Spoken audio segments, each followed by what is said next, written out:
हरे कृष्णा। सबको स्वागतम।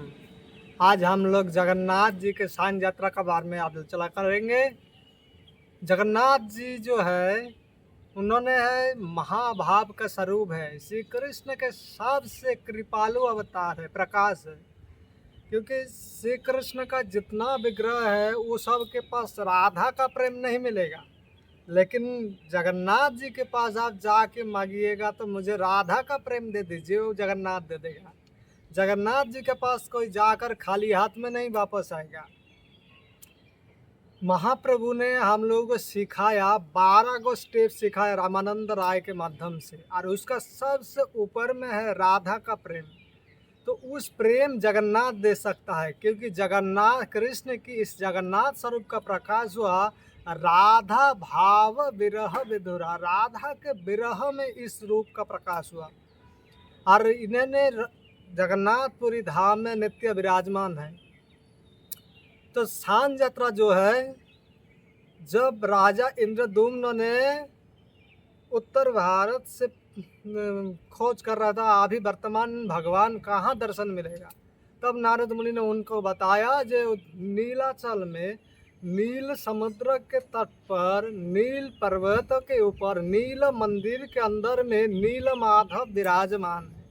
लेकिन राजा इंद्रदुम्न ने जब उनका प्रिय पुरोहित था विद्यापति को भेजा, उनको पता चला, उन्होंने जा कर के राजा को बोला, उन्होंने दर्शन करके गया था नीलमाधव को। तो राजा जब सब सब सेना सामंत सब को ले करके जब आ रहा था, तब उनको भुवनेश्वर में पता चला नीलमाधव अंतर्धान हो गया और उस मंदिर बालू में सम गया।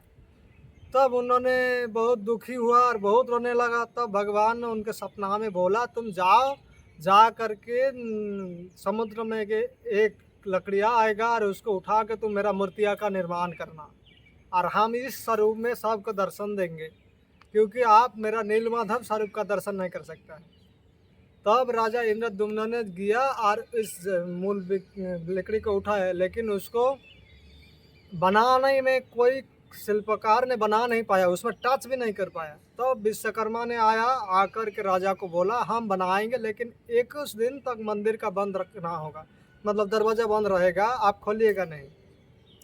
तो बाद में गुंडीचा माता ने बोल रहा है 15 दिन तक आवाज़ आया, उसके बाद आवाज़ नहीं आया, लग रहा है वो नहीं खा के मर गया है, आप दरवाज़ा खोलिए। तो राजा बहुत दीक्षा नहीं है, फिर भी अपना दर्शन का भी उत्कंठा के बस होकर उन्होंने दरवाज़ा खोल दिया। और तब जगन्नाथ जी ने सूत्रकार ने अंतर्धान हो गया। तो उन्होंने दैववाणी किया जे ऐसे ही विग्रह रहेगा। उन्होंने जाके देखा हाथ का निर्माण नहीं हुआ, पैर का निर्माण नहीं हुआ।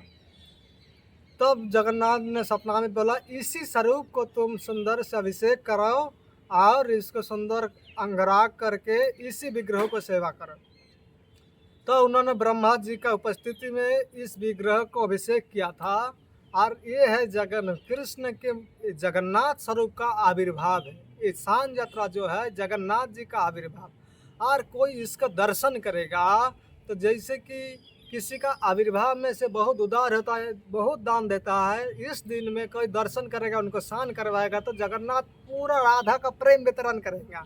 और इसका बारे में स्कंद पुराण में वर्णन है, जगन्नाथ शानंग च श्रद्धा भक्ति समाहितम पाप भयं नश्वति सर्वे सद्य भक्ति मुक्ति पदम। अगर जगन्नाथ जी का जो शान यात्रा कोई श्रद्धा और भक्ति के साथ दर्शन करेगा, उसके अति शीघ्र भक्ति और मुक्ति फल प्रदान करेगा। जो भक्त है उसको भक्ति चाहिए, और जो निराकारवादी है उसे मुक्ति चाहिए। भगवान जगन्नाथ है, सब जगत का ईश्वर है, जिसका जिस वासना रहता है उसे वैसा ही फल मिलता है।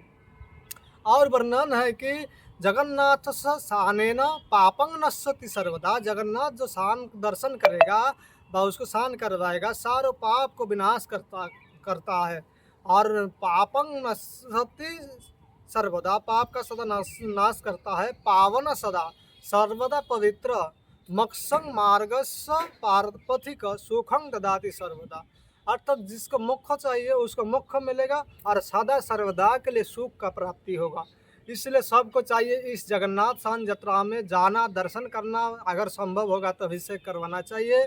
सबके लिए काल के जगन्नाथ शान के लिए भागवत प्रभुपाद जी के कृपा से सारो दुनिया में जगन्नाथ जी का विग्रह स्थापित हुआ। इस्कॉन का पहला विग्रह है इस जगन्नाथ जी। इसलिए जगन्नाथ का ये महासमारोह में आप लोग को उपस्थिति एकांत कामना। हरे कृष्ण।